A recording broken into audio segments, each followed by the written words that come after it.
Bismillahirrahmanirrahim. Assalamu alaikum. Dear students, today's topic is rank correlation for tied ranks, in which observations are given in repeated form. So, this is the rank correlation in which samples are repeated, and these repeated samples are called the tied ranks.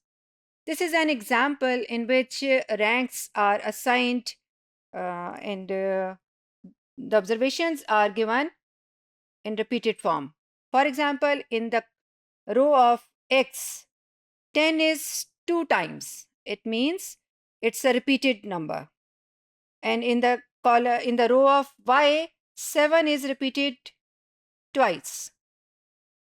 Okay?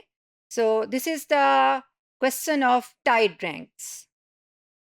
So, example, calculate Spearman's rank correlation coefficient tied ranks of the given data.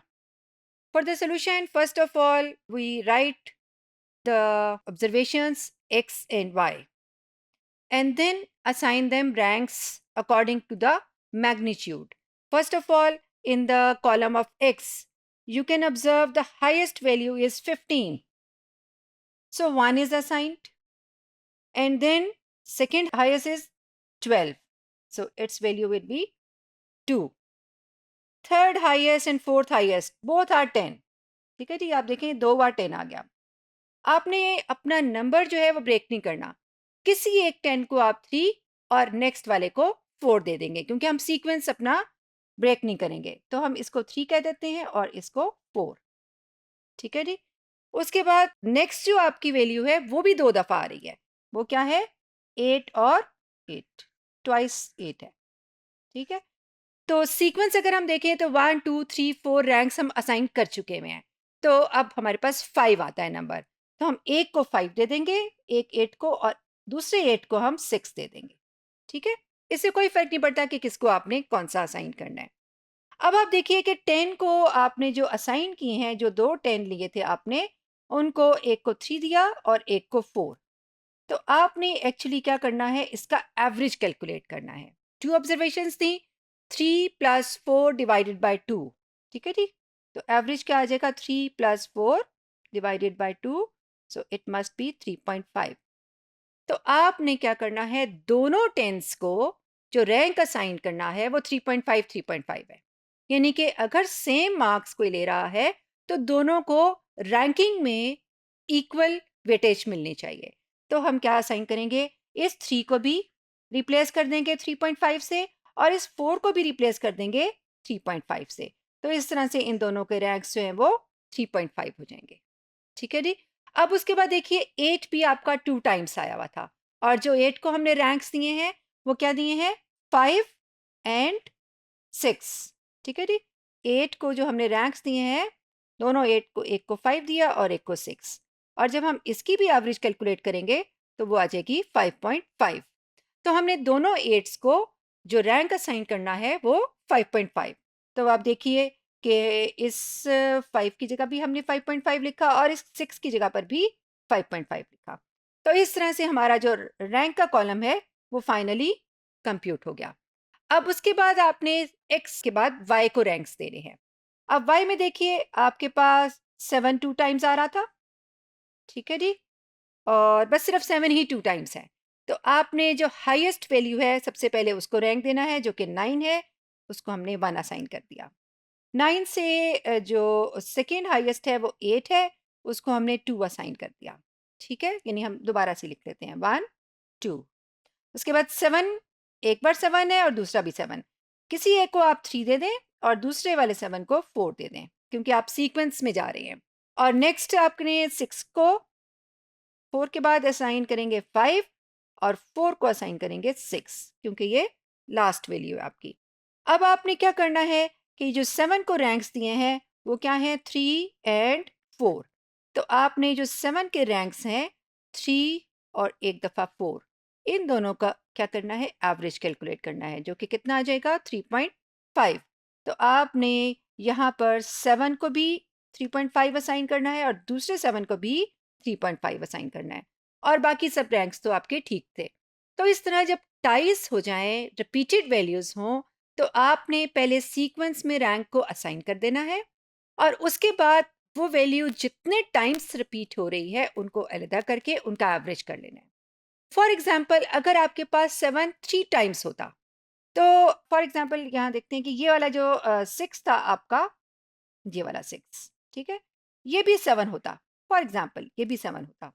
तो अब आपका जो एक और 7 है उसका rank क्या है, 5। अब आपने एवरेज इन 3 ऑब्जर्वेशंस की करनी थी। कैसे आनी थी average? 3 plus 4 plus 5 divided by 3 और आंसर आपका 4 आ जाता। तो फिर आपने क्या करना था, तीनों 7s को जो रैंक देने थे वो 4 4 4 देने थे।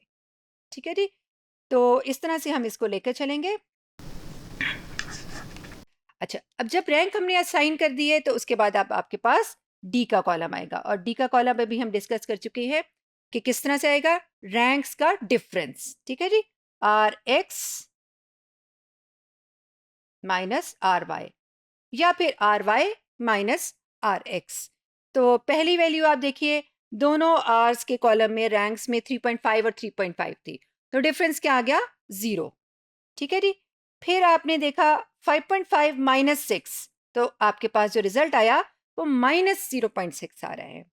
नेक्स्ट है 2 माइनस 5, तो आपके पास माइनस 3 आ गया। और इस तरह से आपने बाकी सब भी जो है वैल्यूज फाइंड आउट कर ली। और in next column you have to take the square of this column, और सारी वैल्यूज जो है वो स्क्वायर्ड फॉर्म में है।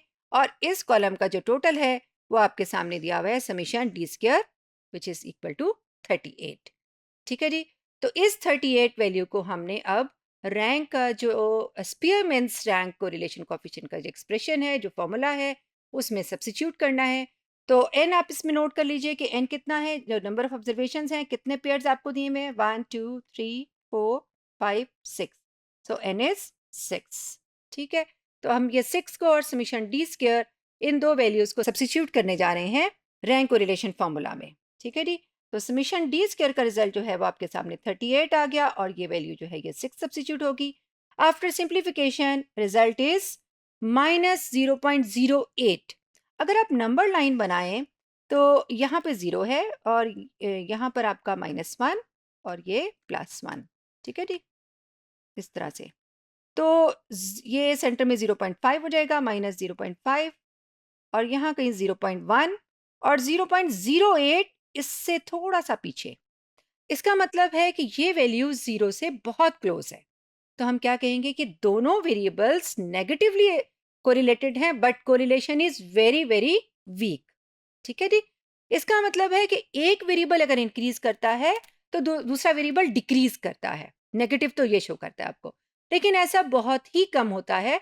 इस तरह का रिलेशनशिप जो है वो इस केस में वेरी वीक है, क्योंकि इसकी मैग्नीट्यूड जो अगर देखें तो वो 0.08 which is closer to 0, so very weak, weakly negatively correlated. Okay, so x and y are negatively correlated, but correlation is very weak. This is how we can calculate the rank correlation for the tied ranks. Thank you.